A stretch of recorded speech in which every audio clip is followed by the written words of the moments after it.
elle se contente d'acheter de l'électricité. Et ça, c'est le rôle de Thomas, caché derrière ses écrans. Il est trader en énergie. Et a priori, elle va être à combien d'énergie en ce moment si on l'achète pour le dernier trimestre? Alors c'est plutôt pas mal, là pour le moment on est à 47,90 €, sachant que ça... 47,90 € du mégawattheure. En début de mois on était à plus de 50 €. Son travail consiste à acheter sur une bourse européenne l'électricité du jour au meilleur prix. Explication. Chaque jour, les gros fabricants d'électricité, comme le français EDF, l'espagnol Iberdrola ou encore le suisse Axpo, mettent en vente de l'électricité sur une bourse européenne. C'est là que les revendeurs viennent se fournir parfois plusieurs mois à l'avance. Comme dans toutes les bourses, le prix varie en fonction de l'offre et de la demande. En hiver par exemple, les ménages consomment beaucoup plus d'énergie pour se chauffer. Si Thomas n'avait pas anticipé la dernière vague de froid en France, il aurait acheté son énergie 2 fois plus cher qu'en temps normal. Son talent, c'est donc d'acheter au bon moment. Et le bon moment, c'est maintenant. Comme il ne fait pas très froid aujourd'hui, le prix de l'électricité est bas. Alors Thomas et Julien veulent en profiter. On peut peut-être acheter la moitié. Oui.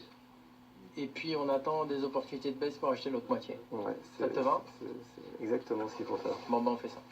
Thomas appelle son principal fournisseur en Suisse pour lui passer commande. Un Miro, Action France.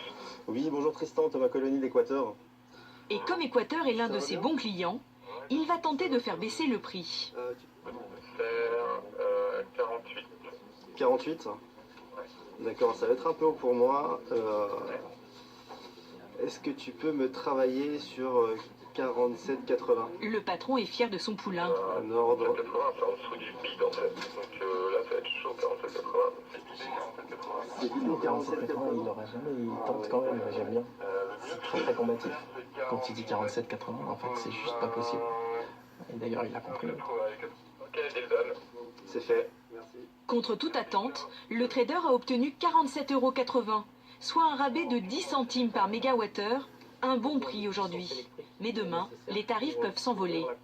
C'est un métier d'équilibriste et si le mois où le mégawattheure est à 200 €, nous on n'en a pas acheté assez, et ben alors dans ces cas-là on est complètement coincé, on est obligé de payer ce prix-là et ça pourrait nous faire faillite. Oui. Avec ses marges de négociation très faibles, Équateur doit réaliser un maximum de volume pour espérer rentrer dans ses frais. Le marchand d'électricité va aller chercher des clients dans le précaré d'EDF pour multiplier les compteurs.